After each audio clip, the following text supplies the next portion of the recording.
السلام علیکم ورحمۃ اللہ وبرکاتہ۔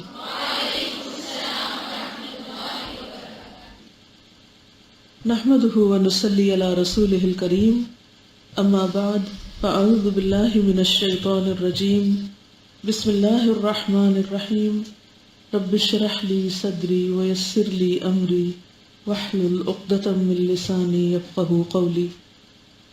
کل ہم نے ہجرت مدینہ کے بارے میں پڑھا، کچھ باتیں مدینہ کے بارے میں کہ اللہ رب العزت نے نبی صلی اللہ علیہ وسلم کی ہجرت کی وجہ سے مدینہ کو کیا فضیلت عطا کی۔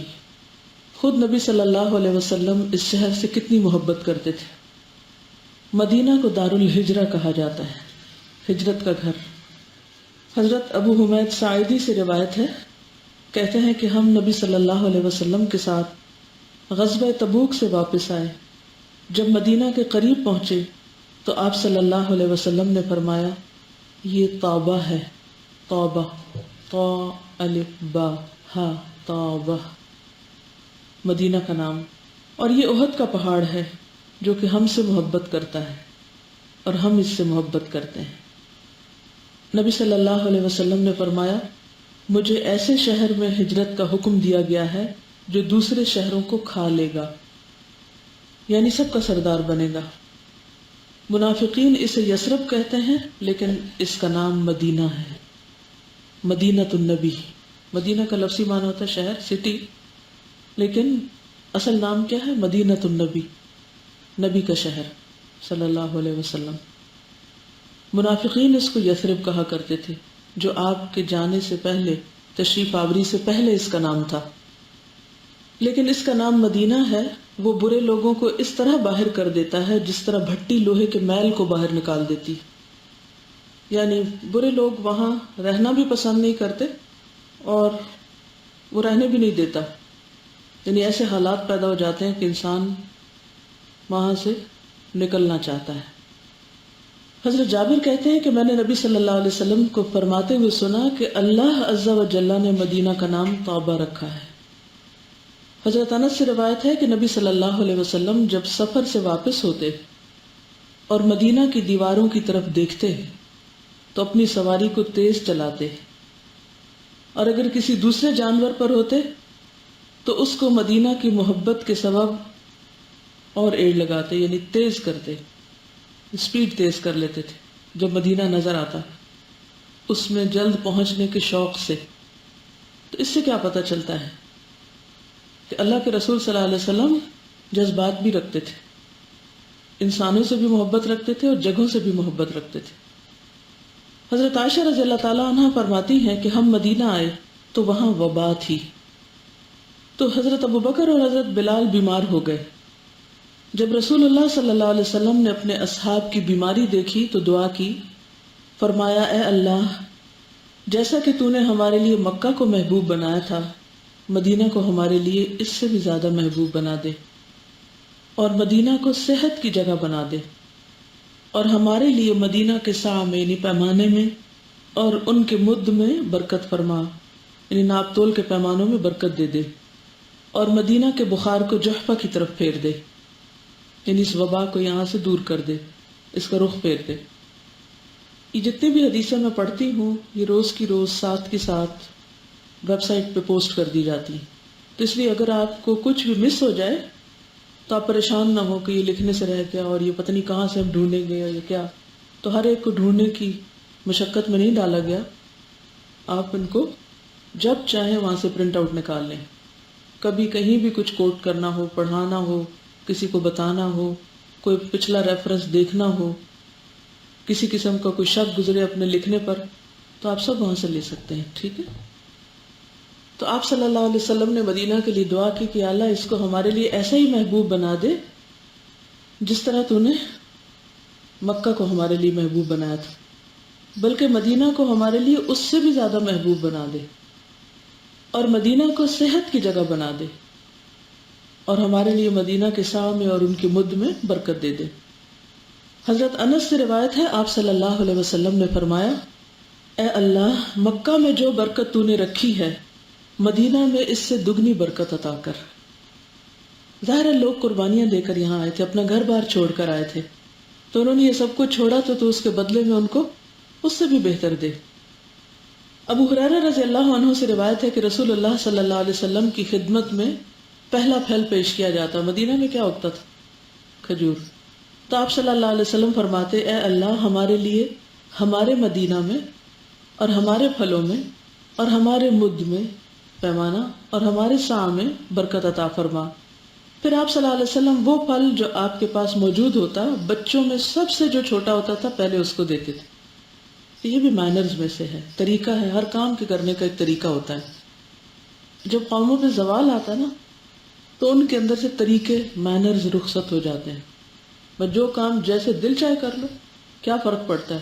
اب اتنی بھی کیا فارمیلٹیز کہ سب سے پہلا پھل آپ کے پاس لایا جائے، پھر آپ اس کو سب سے چھوٹے بچے سے شروع کریں۔ ان سب چیزوں میں آخر کوئی حکمت ہے، کوئی وجہ ہے؟ کیا وجہ ہو سکتی؟ کاموں کو کس طرح آرگنائز کیا جائے؟ اور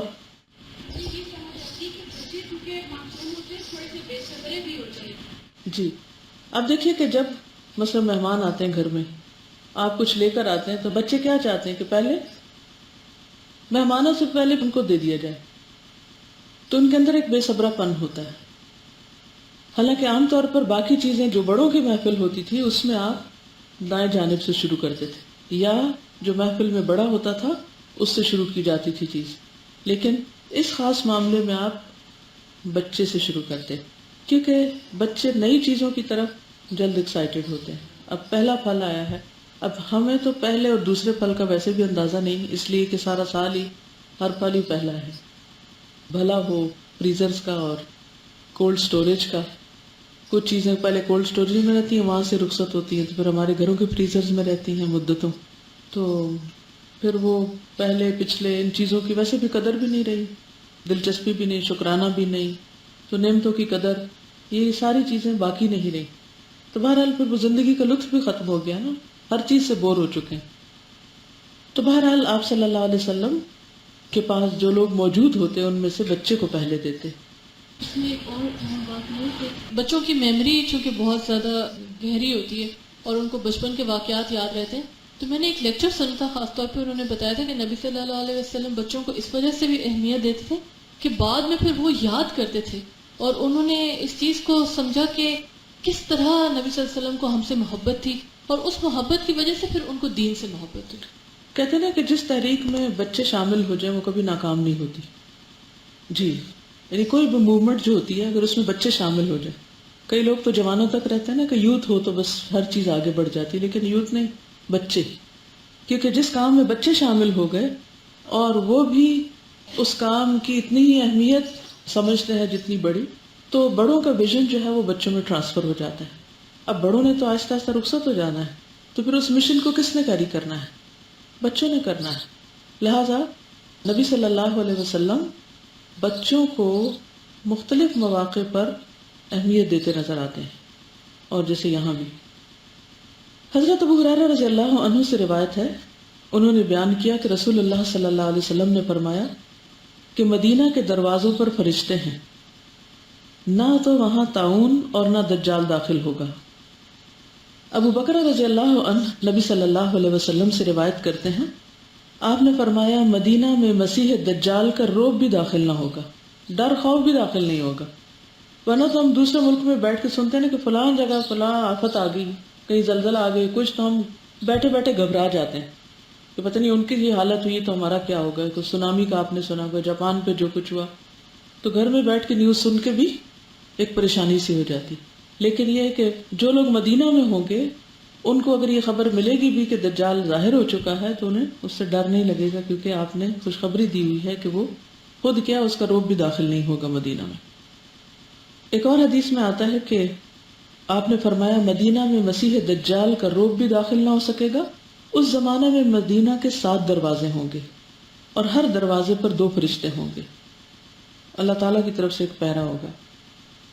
عامر بن سعد رضی اللہ عنہ اپنے باپ سے روایت کرتے ہیں، رسول اللہ صلی اللہ علیہ وسلم نے فرمایا کہ یہ مدینہ ان کے لیے بہتر ہے، کاش کہ وہ جان لیں، اور کوئی مدینہ کو نہیں چھوڑتا مگر اللہ تعالیٰ اس سے بہتر آدمی اس میں بھیج دیتا ہے۔ یعنی اگر کوئی شخص وہاں سے مائگریٹ کر جاتا ہے یا اس کو چھوڑ جاتا ہے یا چلا جاتا ہے تو ایسا نہیں کہ مدینہ کی رونق ختم ہو جاتی ہے یا اس کا کاروبار ماندہ پڑ جاتا ہے یا وہاں کی جو ایک آبادی ہے اس میں کمی ہو جاتی ہے. اللہ تعالیٰ پہلے سے بھی بہتر لوگ وہاں بھیج دیتا ہے. اور جو آدمی بھی مدینہ کی بھوک پیاس اور محنت اور مشقت پر صبر کرے گا تو میں قیامت کے دن اس کی سفارش کروں گا، اس کے حق میں گواہی دوں گا. میں چاہوں گی کہ جو لوگ بھی عمرہ یا حج پہ جا رہے ہیں ان کو یہ حدیثیں پڑھوا کے بھیجیں تاکہ جب وہ مدینہ جائیں تو اس کی قدر کریں. ابن عمر کہتے ہیں کہ ان کی ایک لونڈی ان کے پاس آئی اور کہا مجھ پہ وقت بہت سخت ہو گیا، نہیں بڑی مشکل میں ہوں، میں عراق جانے کا ارادہ رکھتی ہوں. ابن عمر نے کہا تم شام کی طرف کیوں نہیں جاتی جو حشر کی جگہ ہے؟ ارے بے وقوف صبر کر، میں نے رسول اللہ صلی اللہ علیہ وسلم کو فرماتے ہوئے سنا ہے جس نے مدینہ کی سختی اور تنگی پر صبر کیا میں قیامت کے دن اس کا گواہ یا سفارشی بنوں گا. اس لیے اگر وہاں ہوتے ہوئے کسی قسم کی کوئی دقت ہو، تکلیف ہو، پریشانی ہو، بعض اوقات صحیح جگہ نہیں ملتی یا اور کسی قسم کی کوئی مشکل ہوتی ہے تو اس میں انسان کو بہت کمپلینٹس نہیں کرنی چاہیے، اس پر صبر کرنا چاہیے اور ان چیزوں کو بھی پازیٹیولی لینا چاہیے. کسی بھی تکلیف کے آنے پر اگر آپ کو اللہ نگاہیں دے اور آپ غور کر سکتے ہو اور عبرت پکڑ سکتے ہیں تو آپ دیکھیں گے کہ کوئی مشکل جو آپ پر آئی زندگی میں اس کے پیچھے کو بہت بڑی حکمت تھی. لیکن جس وقت مصیبت سر پہ پڑی بھی ہوتی ہے اس وقت ہمیں حکمتیں سمجھ نہیں آتی اور ہم ان کو مصیبت سمجھ کر ہر ایک سے گلا شکوہ کرتے ہیں اور اس کو روتے ہیں، حالانکہ وہ اللہ تعالیٰ کی طرف سے وہ بھی ایک بلیسنگ ہوتی ہے کہ اللہ تعالیٰ بندے کو اس ایک خاص سچویشن میں رکھتا ہے تاکہ وہ اس کے ذریعے سے نہ دیکھے جانے والے، نہ نظر آنے والے فائدوں اور اللہ کے وعدوں پر یقین کرے اور اس کے درجات بلند ہوں. اور نہ صرف یہ کہ آخرت کے درجات بلند ہوتے ہیں بلکہ دنیا میں بھی انسان کے اندر مزید علم و حکمت آتی ہے. انسان کو بہت سی ایسی چیزیں سمجھ آتی ہیں جو اس مصیبت یا مشکل کے بغیر کبھی سمجھ آ ہی نہیں سکتی تھی. تو اس لیے یہ قاعدہ یاد رکھیے کہ جس وقت تکلیف آ جائے اس وقت پوری انرجی اس پہ لگا دیں کہ میں اس وقت اب پازیٹیو کس طرح رہوں، مثبت کس طرح رہوں، اور اس شر کے اندر خیر کو کس طرح دیکھوں، اس درد کے اندر بھلائی اور فائدہ کون سا دیکھوں. کیونکہ چیزیں جو سامنے نظر آ رہی ہوتی ہیں وہ ویسی نہیں ہوتی، ان کے پیچھے کوئی اور مقصد ہوتا ہے، کوئی اور چیز ہوتی ہے جو ہمیں اس وقت نظر نہیں آتی.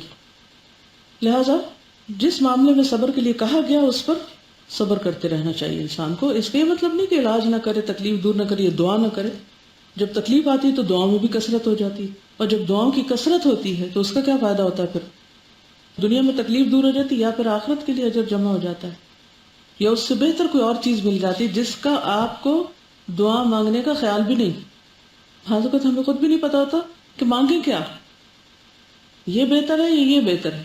ہم ایک چیز مانگنے لگتے ہیں اور وہ نہیں ملتی، ہم پھر فرسٹریٹ ہوتے ہیں، حالانکہ اللہ تعالیٰ اس کے بس اس سے بہتر کوئی چیز دینے والا ہوتا ہے. تو اللہ کے ہر فیصلے میں خیر اور بھلائی ہے، ہر فیصلے میں. اور یہ چیز جب انسان سوچ لیتا ہے اس کا دل ٹھنڈک سے بھر جاتا ہے، خواہ وہ کتنی تکلیف میں کیوں نہ ہو. اور غموں میں خوش رہنے، تکلیف میں مطمئن رہنے، پریشانی کے وقت پرسکون رہنے کا یہی راز ہے. حضرت ابن عمر فرماتے ہیں کہ رسول اللہ صلی اللہ علیہ وسلم نے فرمایا تم میں سے جو یہ کر سکے کہ مدینہ میں فوت ہو تو وہ ضرور ایسا کرے، اس لیے کہ میں مدینہ میں فوت ہونے والوں کے حق میں گواہی دوں گا. حضرت عمر سے مروی ہے کہ انہوں نے دعا کی اللہم ارزقنی شہادتا فی سبیلک واجعل موتی فی ولد رسولک صلی اللہ علیہ وسلم. یا اللہ مجھے اپنے راستے میں شہادت نصیب فرما اور مجھے اپنے رسول صلی اللہ علیہ وسلم کے شہر میں موت دے. حضرت ابو ہریرہ کہتے ہیں کہ رسول اللہ صلی اللہ علیہ وسلم نے فرمایا کہ ایمان مدینہ کی طرف اس طرح سمٹ آئے گا جس طرح سانپ اپنے بل میں سمٹ آتا ہے. تو بل میں سانپ کیسے ہوتا ہے؟ کنڈلی مارتی نہیں، بالکل چھوٹا ہو گیا. حضرت جابر سے روایت ہے کہ ایک آدمی اعرابی جو تھا، بدو، نبی صلی اللہ علیہ وسلم کے پاس آیا اور آپ سے اسلام پر بیعت کی. دوسرے دن اس حال میں ہے کہ اس کو بخار ہو گیا. اس نے آ کر عرض کی میری بیعت توڑ دیجئے. آپ نے 3 بار انکار کیا. فرمایا کہ مدینہ بھٹی کی طرح ہے جو میل کچیل کو دور کر لیتی ہے اور خالص کو رکھ لیتی ہے. یعنی تمہیں بخار اس لیے ہوا تاکہ تمہاری آزمائش ہو، اگر تم صبر کرو گے تو ایمان مزید مضبوط ہو جائے گا. اور یہ حقیقت ہے کہ ہر تکلیف انسان کے ایمان میں بہتری لانے کے لیے ہوتی ہے اگر وہ اس پر صبر کر کے پر امید رہے۔ ابو ہریرہ رضی اللہ عنہ سے روایت ہے کہ رسول اللہ صلی اللہ علیہ وسلم نے فرمایا کہ لوگوں پر ایک ایسا زمانہ آئے گا کہ آدمی اپنے چچا زاد بھائیوں اور رشتہ داروں کو بلا کر کہیں گے کہ جس جگہ آسانی اور سہولت ہو اس جگہ کوچ کر چلو، اس شہر کو چھوڑ کے کہیں اور چلو۔ ایک وقت ایسا آئے گا کہ ہر کوئی آپس میں یعنی پورے خاندان، فیملیز، رشتہ دار، کزنز اکٹھے ہو کے یہ سوچ رہے ہوں گے کہ اس شہر کو چھوڑ کے کہیں اور چلتے ہیں۔ مدینہ ان کے لیے بہتر ہے، کاش کہ وہ لوگ جان لیں۔ قسم ہے اس ذات کی جس کے ہاتھ میں میری جان ہے، اللہ وہاں سے کسی کو نہیں نکالے گا سوائے اس کے کہ جو وہاں سے اعراض کرے گا، یعنی جو وہاں کے ریزیڈنٹس ہیں ان کی بات ہو رہی ہے۔ ظاہر حج عمرے والے تو سب وہاں رہ نہیں سکتے، اگر رہنا شروع ہو جائے تو پھر تو اللہ تعالیٰ کسی کو وہاں سے نہیں نکالتا سوائے اس کے جو اعراض کرے، یعنی وہ بد دل ہو، منہ موڑے، تو اللہ اس کی جگہ وہاں سے آباد فرمائیں گے کہ جو اس سے بہتر ہوگا، یعنی اوروں کو لے آئیں گے۔ آگاہ رہو، مدینہ ایک بھٹی کی طرح ہے جو خبیث چیز یعنی میل کچیل کو باہر نکال دیتا ہے، اور قیامت قائم نہیں ہوگی یہاں تک کہ مدینہ اپنے میں سے شریر لوگوں کو باہر نکال پھینکے، جس طرح بھٹی لوہے کے میل کو باہر نکال دیتی۔ کہتے ہیں کہ زلزلہ آئے گا، جب دجال آئے گا نا اس کے قریب، تو اس سے کیا ہوگا کہ اس زلزلے سے ڈر کے لوگ بھاگ جائیں گے، 3 دفعہ آئے گا، تو پھر صرف وہی رہیں گے کہ جو مدینہ میں مرنا چاہیں گے اور وہیں سے اٹھنا چاہیں گے۔ زید بن ثابت سے روایت ہے کہ جب نبی صلی اللہ علیہ وسلم احد کی طرف روانہ ہوئے تو کچھ لوگ جو آپ کے ساتھ تھے یعنی منافقین، وہ بہانہ بنا کے واپس چلے گئے، تو صحابہ کے 2 گروہ ہو گئے۔ کچھ نے کہا ہمیں پہلے ان سے جنگ کر لینی چاہیے، یہ کیسے غدار ہیں، چلے گئے۔ بعض نے کہا ہم ان سے جنگ نہیں کریں گے، چنانچہ یہ آیت نازل ہوئی فَمَا لَكُمْ فِي الْمُنَافِقِينَ فِئَتَيْنِ وَاللَّهُ أَرْكَسَهُمْ بِمَا كَسَبُوا، سورۃ النساء میں آتی ہے نا آیت 88۔ پس تمہیں کیا ہو گیا کہ منافقین کے بارے میں تمہاری 2 جماعتیں ہو گئی، حالانکہ اللہ نے ان کے برے اعمال کی وجہ سے انہیں کفر کی طرف لوٹا دیا ہے۔ اس سے کیا پتہ چلتا ہے؟ انسان کے برے اعمال اس کے برے ہونے میں اور اضافہ کرتے ہیں۔ اور نبی صلی اللہ علیہ وسلم نے فرمایا کہ مدینہ طیبہ ہے، برے لوگوں کو اپنے سے اس طرح دور کر دیتا ہے جس طرح آگ چاندی کے میل کو دور کر دیتی۔ یہ تو مدینہ کی بات تھی نا، اور جگہ بھی جہاں پر نیکی کی بات ہوتی ہے، نیکی کا کام ہوتا ہے، خیر اور بھلائی کے کام ہوتے ہیں، وہاں سے نکلنا اور وہاں کو چھوڑنا بغیر کسی شرعی عذر کے، یہ بھی کوئی معمولی چیز نہیں ہے۔ یعنی کسی خیر اور بھلائی کے کام یا جگہ یا مقام کو چھوڑنا جو ہے، یہ بھی انسان کے حق میں اچھا نہیں، کیونکہ بعض جگہوں کو اللہ نے بعض پر فضیلت دی ہے، بعض کاموں کو بعض پر فضیلت دی ہے، بعض لوگوں کو بعض پر فضیلت دی ہے۔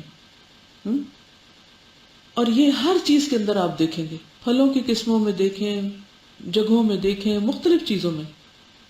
تو انسان کو ہمیشہ اپنے لیے خیر اور بھلائی مانگتے رہنا چاہیے، اور جب کبھی اللہ تعالیٰ لے جائے مدینہ خاص طور پر، تو وہاں یہ سب دعائیں یاد رکھیں، کیونکہ اگر انسان سچے دل سے اپنے لیے دعا بھی کرتا ہے کہ اللہ یہاں موت دے، یہاں شہادت دے، اور کسی وجہ سے وہ قبول نہیں ہوتی، تو بھی نیت کا اجر تو لکھا جائے گا نا، لیکن اگر پتہ ہی نہیں ہوگا تو مانگیں گے کہاں سے؟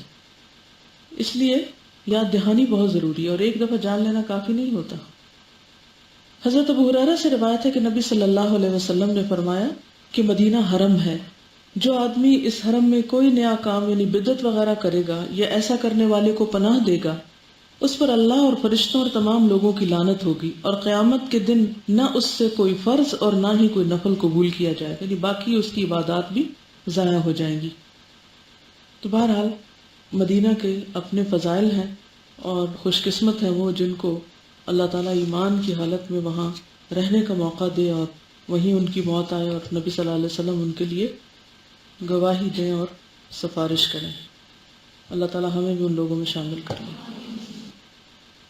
نبی صلی اللہ علیہ وسلم جب مدینہ میں داخل ہوئے تھے تو وہ دن صحابہ کہتے ہیں کہ سب سے زیادہ حسین دن تھا، سب سے زیادہ روشن دن تھا۔ حضرت انس کی روایت ہے مسند احمد سے کہتے ہیں کہ میں نے وہ دن پایا ہے جب آپ مدینہ داخل ہوئے، اس دن سے زیادہ روشن اور حسین دن کوئی اور نہیں دیکھا۔ یہ سب سے زیادہ خوشی کا دن میری زندگی میں وہ تھا جب نبی صلی اللہ علیہ وسلم ہجرت کر کے مدینہ تشریف لائے تھے، اور میں نے نبی صلی اللہ علیہ وسلم کی وفات کا دن بھی پایا ہے، اور اس دن سے زیادہ تاریک اور قبیح دن کوئی نہیں دیکھا۔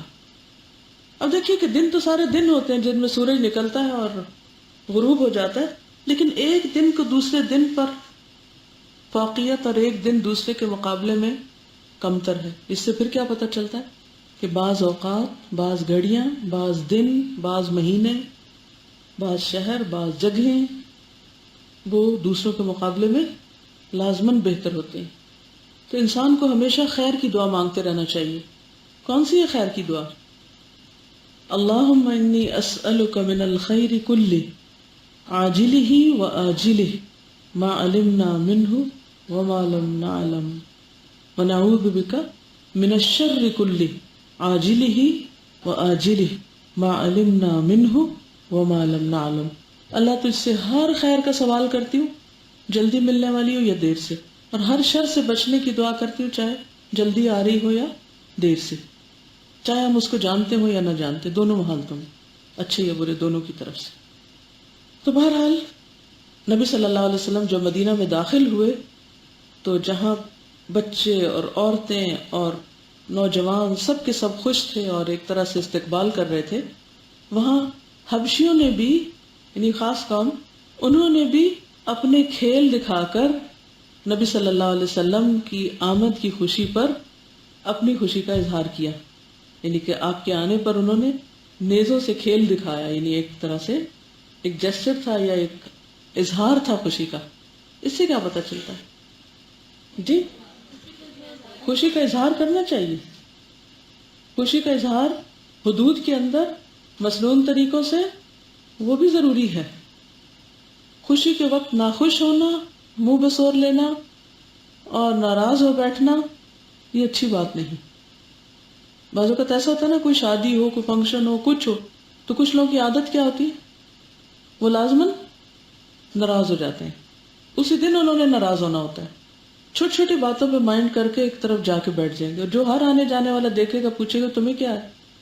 آپ کسی بھی شادی پارٹی پہ چلے جائیں، آپ کو ضرور کچھ لوگ ایسے ملیں گے جو سب سے ناراض ہو کے ایک طرف بیٹھے ہوں گے، یا ایٹ لیسٹ مسکرائیں گے نہیں، یا وہ خوش نہیں ہوں گے ان دوسرے لوگوں کے ساتھ۔ ٹھیک ہے اگر کوئی حرام کام ہو رہا ہو تو اس وقت انسان نہیں خوش ہو سکتا، لیکن جہاں سب چیزیں ایک نارمل روٹین میں چل رہی ہوں، اس میں کوئی ایسی چیز نہ ہو جو اللہ رسول کی ناراضگی کا سبب ہو، تو کوئی حرج نہیں ہے۔ بس کسی بھی چیز میں آپے سے باہر ہونا یا کوئی بھی ایسا کام کرنا کہ جو وہاں پسندیدہ نہیں، اس میں بندے کی کوئی خوشی نہیں، ٹھیک ہے نا۔ چلیے، نبی صلی اللہ علیہ وسلم سب سے پہلے کہاں تشریف فرما ہوئے تھے؟ قباء میں۔ ایک کتاب ہے اطلس سیرت، آج صبح میں اس کو دیکھ رہی تھی، اس میں بہت اچھے نقشے بنے ہوئے ہیں اور بہت اچھی ڈسکرپشن ہے مختلف چیزوں کی، تو اس میں قباء کی جو لیٹسٹ پکچرز ہیں وہ بھی ہیں، اور کس نے بنوائی اور کیا اس کی فضیلت ہے۔ تو اگر آپ چاہیں تو وہ کتاب بھی دیکھ سکتے ہیں، لائبریری میں بھی ہونی چاہیے۔ تو قباء کے بارے میں کیا جانتے ہیں اور آپ؟ اہل قباء کی تعریف کی ہے قرآن مجید میں، کیا فرمایا آپ نے؟ فیہ رجال یحبون ان یتطہروا واللہ یحب المتطہرین۔ ان کے پڑوس میں کچھ یہود رہتے تھے جو طہارت کا پانی سے اہتمام کرتے تھے، یعنی استنجا کرتے تھے، تو ان کی دیکھا دیکھی باقی اہل مدینہ کے مقابلے میں اہل قباء نے بھی دھو کر نجاست صاف کرنا شروع کی، جو چیز نہایت پسندیدہ تھی۔ اس پر پھر یہ آیت نازل ہوئی تھی کہ فیہ رجال یحبون ان یتطہروا واللہ یحب المتطہرین، کہ اللہ پاک صاف رہنے والوں سے محبت کرتا ہے۔ یہ بتائیے کہ مسجد قباء میں نماز پڑھنا کس کے برابر ہے؟ ایک عمرے کے برابر۔ نبی صلی اللہ علیہ وسلم کیا بعد میں کبھی قباء جاتے تھے؟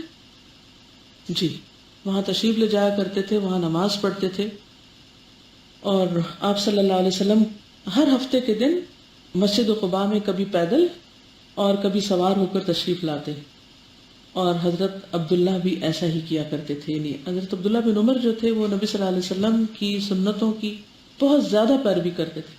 ہر اس کام کے کرنے، ہر اس گھاٹی میں، ہر اس گلی میں، ہر اس بازار میں جانے کو تیار رہتے تھے. پوچھ پوچھ کے، حتیٰ کہ جب خانہ کعبہ میں داخل ہوئے تو بھی انہوں نے حضرت بلال سے پوچھا کہ تم موجود تھے جب نبی صلی اللہ علیہ وسلم کعبہ کے اندر داخل ہوئے، تو یہ بتاؤ آپ نے نماز کہاں پڑھی تھی. تو اسی جگہ کو انہوں نے سلیکٹ کر کے نماز پڑھی. تو یہ اپنے اپنے شوق کی بات ہے نا. آپ لوگ تو نہیں کبھی پیدل گئے ہیں؟ چلیں کبھی ہمت دے اللہ تو وہاں ایک سنت یہ بھی پوری کر لیں اگر سارے باقی راضی ہوں. ایک مرتبہ میں جب مدینہ میں گئی تو مجھے احد جانے کا بے پناہ شوق تھا. تو میں کہتی تھی بس کسی بھی قیمت میں نے قریب پہنچ کے دیکھنا ہے کہ اتنا جنگ احد پڑا ہوا. تو اس وقت وہاں پر کوئی کسی قسم کی آبادی نہیں تھی. اب تو وہاں ایک مسجد بھی بنی ہوئی ہے اور اس کے آس پاس ایک مارکیٹ کھلی ہوئی ہے اور اسپیکر پہ پتہ نہیں تقریریں ہو رہی ہوتی ہیں اور بہت کچھ، ایک میلہ سا منظر ہے. لیکن جب فرسٹ ٹائم 88 میں نے دیکھا تھا تو اس وقت وہاں پر اس کے قریب دور ایک آبادی تھی، لیکن احد کے قریب کوئی چیز نہیں تھی. بالکل چٹیل میدان تھا وہ سب کچھ. تو میں نے کچھ لوگوں کے ساتھ کہا کہ ہم چلتے ہیں، تو انہوں نے کہا اچھا چلیں گے، لیکن پھر چلیں گے، پھر نہیں جانے کو. میں نے کہا میں تو خود ہی جا رہی. پہاڑ قریب لگتے ہیں نا ہمیشہ. میں نے اس وقت پیدل چلنا شروع کر دیا. تو میں نے کس سے پوچھا کہ یہاں سے کتنا دور ہے؟ انہوں نے کہا نہیں تم پیدل نہیں جا سکتی، کافی دور ہے. اور بالکل دوپہر بھی ہو گئی. تو میں نے کہا نہیں شاید ان کو دور لگ رہا ہے، تو بالکل قریب ہے. خیر پھر کسی نے مجھے کہا کہ آپ اس بس پہ بیٹھ جائیں. اچھا میں بس پہ بیٹھ گئی. بس پہ احد جاتے جاتے سب سواریاں اتر گئی اور بس میں بھی میں اکیلی. جب وہاں گئی تو عین دوپہر اور کوئی چیز نہ وہاں پر. لیکن میں نے کچھ تصویریں وغیرہ اتاری اور کچھ بیٹھ کے نظارے کیے اور واپس آ گئی. تو بات یہ ہے کہ بعض اوقات ایسا ہوتا ہے کہ آپ جن لوگوں کے ساتھ گئے ہوتے ہیں ان کو ان تاریخی مقامات سے کچھ بہت زیادہ شوق نہیں بھی ہوتا.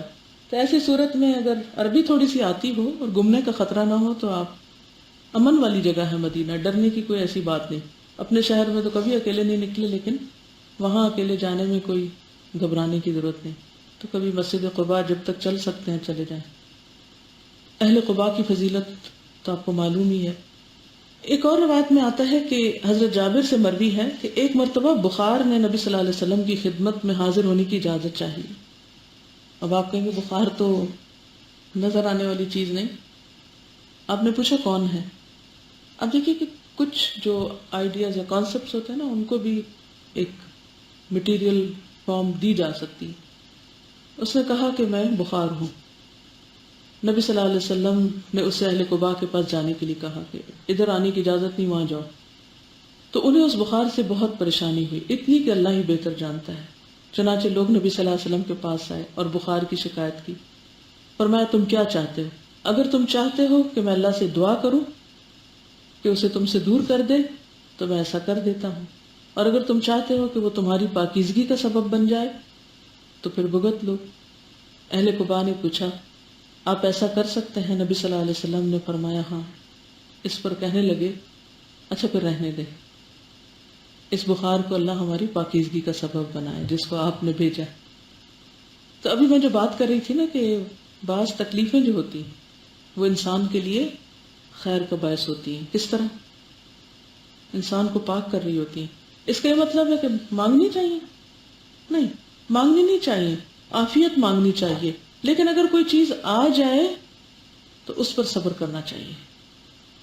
ہمیں ذرا کچھ ہوتا ہے کہ جلدی سے گولی لاؤ، میں جلدی سے کھا لوں. اور آپ کو معلوم ہے کہ ہمارے جسم میں بعض بیماریاں اس جلد بازی سے پیدا ہوتی ہیں. جب بخار ہوتا ہے نا تو ہم ایک دم ہائی ڈوز لیتے ہیں اور وہ بخار فوراً اترتا ہے. تو بخار کا ایک پروسیس ہوتا ہے.